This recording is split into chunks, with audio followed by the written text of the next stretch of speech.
stepmother sacrificed everything to give me and my brothers a stable life, but now my parents are conspiring to betray and take all the money. My 17F stepmother Jane is a wonderful, wonderful woman. She and my father got married when I was 4, and she's been a rock in my life ever since.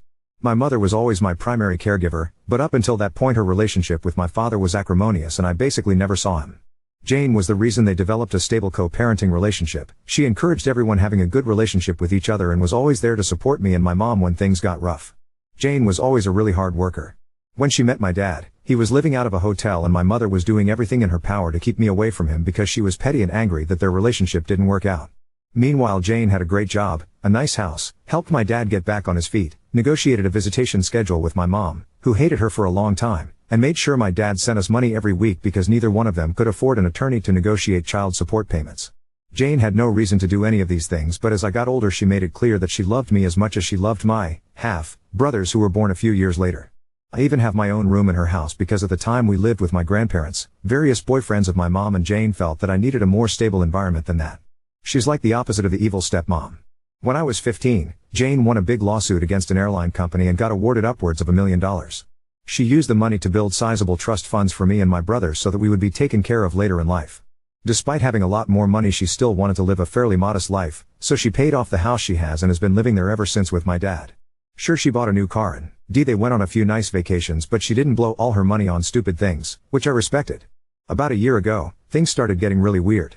Whenever I saw Jane she seemed to look sicker and sicker, but no one would tell me or my brothers why even though I know they knew. All we knew is that she was at the hospital a lot. Around the same time, my mom has been coming around my dad a lot more and acting really strange, basically like she was trying to romance him. Whenever Jane was in the hospital my mother would insist on spending the night at their house and playing mom to my brothers, which was so weird to me because she never liked them or Jane. She'd be the perfect little housewife and my mom is not like that at all. It was super fake. Worst of all, my dad started falling for it. I'm not stupid, I'm pretty sure they were sleeping together. I tried to shield my brothers from it, but they're not dumb either. I tried talking to my dad too, but he insisted it wasn't like that. Then a few weeks ago, my mom started talking about all the places she'd like to visit, how she wanted a new car and was looking to invest. Which is weird because my mom has been a bartender her whole life and has lived paycheck to paycheck since before I was born. She was acting like she was about to get a lot of money, which started to make me really suspicious. Between Jane being sick and my mom acting all nouveau riche, I had a lot of questions. Finally I decided to visit Jane in the hospital and ask her about my trust fund. I found out that if anything happened to her, that my dad would inherit all the money including full control of the trust for me and my brothers. She asked me why I was so interested in the trust fund, so I told her what's going on with my parents and how my mom has been acting with my dad. I didn't want to, but after everything she did for me, she deserved the truth. It really hurt me to break her heart like that, especially once I found out that he was basically in hospice at this point because of irreversible kidney failure. She's only got a few more months. We both cried so much. Then, 2 days ago everything came to a head. My mom stormed in furious and started arguing with my dad. Apparently Jane met with her lawyer and changed the trust so that my dad would get nothing and all of the trusts would be controlled by my step-aunt. She demanded to know how Jane found out about their relationship and I came out and told them that I told Jane everything. I told them that if they wanted to play stupid games they would win stupid prizes and that I wasn't going to let them screw Jane over after all the help she gave my family when she didn't have to. My mom slapped me and my dad just looked so defeated. Then my mom told my dad that she didn't really love him, that she was just pretending to so he would marry her and she could get all of the money. The worst part about it is that my brothers witnessed the whole thing and now on top of their mom dying they have to deal with a cheating dad and his vindictive ex. Our whole family is in ruins and I feel like it's my fault even though I know it's not. Yesterday I visited Jane again and told her about the fallout. She apologized and said that she had to dissolve my trust fund to make sure my mother didn't get a hold of the money, but that as her oldest I will inherit the house/property after she is gone and that's worth more than the other 2 trust funds combined. My father won't get anything because she's going to divorce him before she dies, and honestly I'm happy for her. She made me promise to take care of my brothers and told me that once I turn 18 this summer I can kick my dad out of the house if I want to. And I fully plan to do that BTW. I haven't talked to my dad since and I can't even look at my mom. I can't believe they would conspire to do this to Jane after all this time. Just proof that they deserve each other and I'm embarrassed that they're my T.S. Once I turn 18 I'm going to cut my dad out as much as I can and cut my mom out completely. I hope she rots. Meanwhile I'm going to try and be at the hospital as much as I can until Jane passes away. Anyways. I just needed to vent. I'm really messed up about the whole thing and I feel super betrayed, although I can't even begin to imagine how Jane feels. I'm gonna be so effed up when she dies. I can't even think about that right now. But at least she's not surrounded by people who just want to bring her down. Thanks for reading. Edit. Some people are asking a lot of the same stuff so I'll just clarify here, hope that clears some stuff up. Oop, Why isn't Jane on dialysis? I don't remember the exact details, but Jane has a genetic condition where she gets cysts on her kidney. She already had a transplant a few years ago, but now she developed problems with her arteries or something in her legs, so she doesn't qualify for dialysis. She could get another transplant, but she doesn't want to because the last time was so traumatic, rejections, etc. So she decided to just let herself go on to maintenance medications to prolong her death until she gets her affairs in order. She has a few other health problems that make the typical treatments really dangerous, and according to her, she'd rather die surrounded by loved ones than on an operating table. Dissolving the trust fund, Jane told me she didn't technically have to do it, but she didn't trust my bio parents not to do something shady and get a hold of the money before I turn 18. Even if my aunt controlled the fund, my dad would still be able to collect if something happened to Jane before I turn 18.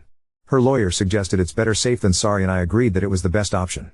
I'm not an expert, though I don't know the details. How my mom knew, like I said before, I'm pretty sure Jane told my dad, who then told my mom, and that's how the argument started. I can't think of any other way, and I didn't really care enough to ask. Jane's thoughts on my mom: she didn't know my mom was doing all of that. My mom has her own place and would only come over whenever Jane was in the hospital for a few days at a time. I've been living with my dad for a little over a year, so he probably told Jane that my mom was there to spend time with me, if he told her at all. Besides, she didn't move in until a few months ago, which I guess is when they started hatching their plan. Jane never outright banned my mom from visiting, so there really wasn't anything she could do. Hope that helps.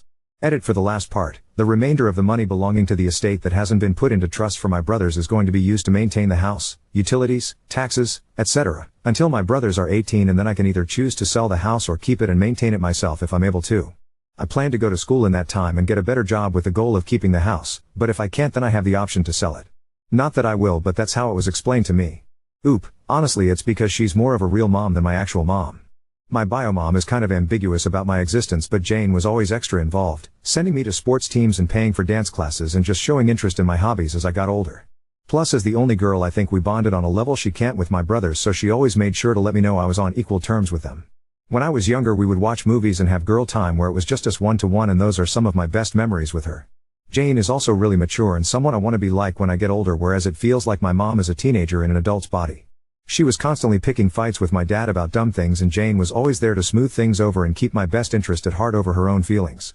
I know, my mom made Jane's life really difficult for a long time, but Jane never complained or said anything to me about it, whereas my mom constantly complained about Jane. As I got older, I just always felt more at peace when I was around Jane than when I was around my mom.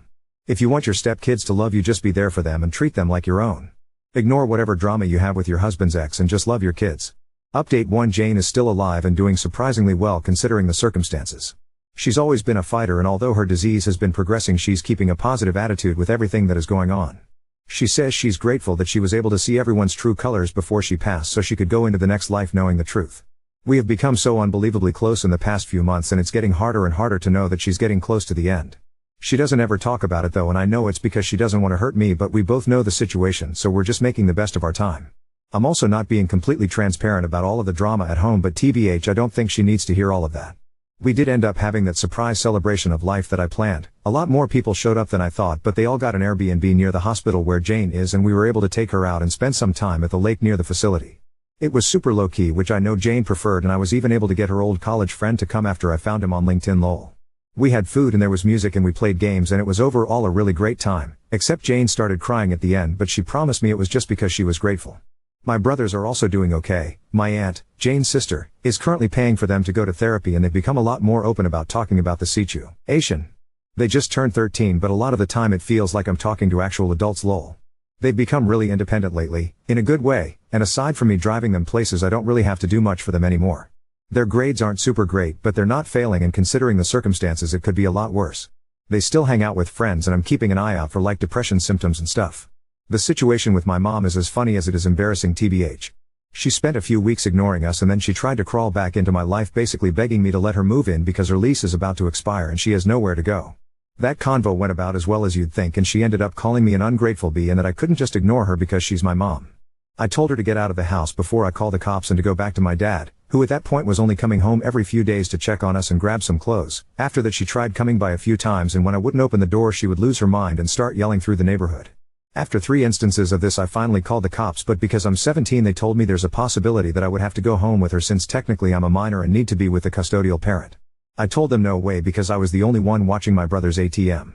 That led to a whole thing where after a few hours my dad basically showed up and I was allowed to stay there because there was finally an adult present, and I'd basically lived there for over a year. After that the cops firmly told my mom that if she keeps showing up and causing drama, my neighbors confirmed that she'd been there a few times screaming, that they would arrest her for trespassing since technically it was Jane's house and not hers. She left and hasn't tried coming to the house anymore, but for a while she would call me constantly telling me I owed her and all kinds of stuff. She's now blocked on everything, and anything she needs to say to me gets filtered through my dad. As for my dad, well, since he's basically required to be here for another 2 months until I turn 18, we've basically just avoided each other. It's not too bad though, because I've been heavily relying on guilting him for everything to get my way. For example, he was going to contest the divorce, but I threatened to kick him out when I turn 18 if he does that, so he just signed all the paperwork for a quickie divorce and is basically doing whatever Jane tells him to do. I don't openly disrespect him or anything, he's still my dad, but I've made it clear that I have no intentions on doing anything he says ever again, and he doesn't fight me on it. Most of the time he's just in his room, and sometimes he'll go back to my mom's, but only for a day or two before they argue and she kicks him out again, lol. I haven't decided whether or not I'll kick him out yet, and we haven't talked about it either, so I'm kind of playing it by ear. As for me, I'm handling everything as good as I can. I found a new job where I make a little more money, so I've been focusing on saving as much as I can and just being there for my brothers. Between working in school and visiting Jane, I've been so busy I haven't really had time to really stop and think about everything, but I know it'll come. One of my friends has really stepped up and helped me manage everything, and I'm super grateful to him for being there for me and my brothers, so we'll see how that goes.